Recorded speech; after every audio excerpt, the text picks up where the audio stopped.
गुड़गांव में करोड़ों का विला खरीदिए और फ्री में पाइए कीचड़, जल भराव और रोज का एडवेंचर। सुनने में मजाक लग रहा होगा, लेकिन ये हकीकत है गुड़गांव की एक पॉश सोसाइटी की। करोड़ों रुपए खर्च करके लोगों ने लग्जरी लाइफस्टाइल का सपना देखा, लेकिन हर दिन घर पहुंचने से पहले कीचड़ और पानी की जंग लड़नी पड़ रही है। ये बदहाली है सेक्टर 82 स्थित वाटिका विला सोसाइटी की, जहां मेन एंट्री रोड पिछले काफी समय से 2 से 3 फीट पानी में डूबी हुई है।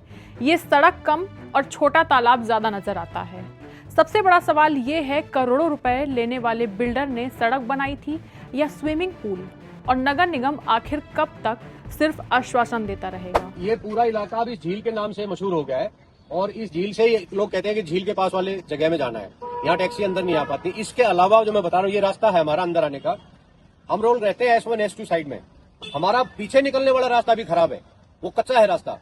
और जब पूछते हैं तो कहते हैं कि भाई ये MCM की जमीन है, कोई किसी का नाम लेता, कोई किसी का, अल्टीमेटली वो कच्चा रास्ता पड़ा हुआ पीछे।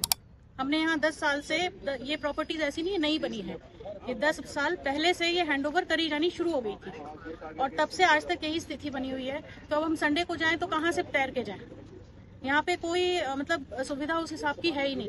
जितनी भी कनेक्टिंग रोड है सारी टूटी फूटी हैं। यहाँ तक कि वॉक करके भी नहीं आप जा सकते। अभी आप इधर की सिचुएशन देख लीजिए, यहाँ कोई मतलब अगर हम तो चलो यंग है, कूदते खानते निकल जाएंगे, लेकिन अगर हमारे यहाँ के जो बड़े बुजुर्ग निकलते हैं तो वो इसमें भी फिसल जाएंगे, पैर टूटेगा, कहाँ जाएंगे? तो यहाँ के किसी हम सीनियर ऑफिसर को रीच आउट करते हैं, यहाँ से रेगुलरली लोग जाते हैं, रीच आउट करते हैं, ये कोई भी आंसरेबल नहीं बनने की हिम्मत दिखाता है इनका कोई भी ऑफिशियल, चाहे वो वाटिका का हो चाहे वो इन्वायरो का हो। इतना इकट्ठे हुए हैं, आज सबसे ज्यादा दुखी होकर इकट्ठे हुए हैं। हमने मुख्यमंत्री, PWD मिनिस्टर और हमने लोकल मिनिस्टर सबसे गुहार लगा ली, डिप्टी कमिश्नर को कह लिया, CM विंडो पे डाल लिया, कुछ नहीं हो रहा। हमने वाटिका और एनवायरो से जब बढ़े हुए चार्जेस के बारे में जानकारी चाहिए तो उन्होंने किसी भी प्रकार का ब्यौरा हमसे साझा नहीं किया।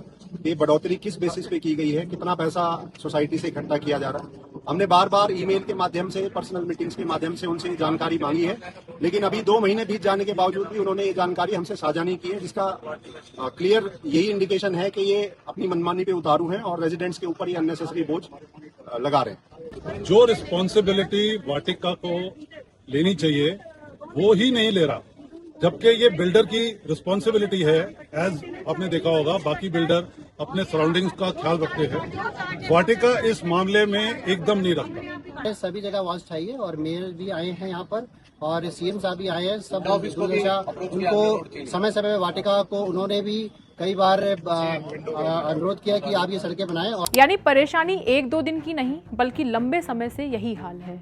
और सबसे हैरानी की बात, रेजिडेंट्स का कहना है बिल्डर से लेकर नगर निगम तक शिकायतें तो कई बार की गई, लेकिन हर बार सिर्फ एक ही जवाब मिला, जल्द काम होगा, और वो जल्द आज तक नहीं आया। बरसात में बच्चों का स्कूल जाना मुश्किल, बुजुर्गों का निकलना मुश्किल और गाड़ियों का इस दलदल से निकलना किसी चुनौती से कम नहीं। अब लोगों ने साफ चेतावनी दी है, अगर जल्द सड़क नहीं बनी और पानी निकासी की व्यवस्था नहीं हुई तो बड़ा विरोध प्रदर्शन किया जाएगा। अब देखना ये होगा कि जिम्मेदार इस सड़क को सड़क बनाएंगे या लोग सच में नाव खरीदने पर मजबूर हो जाएंगे।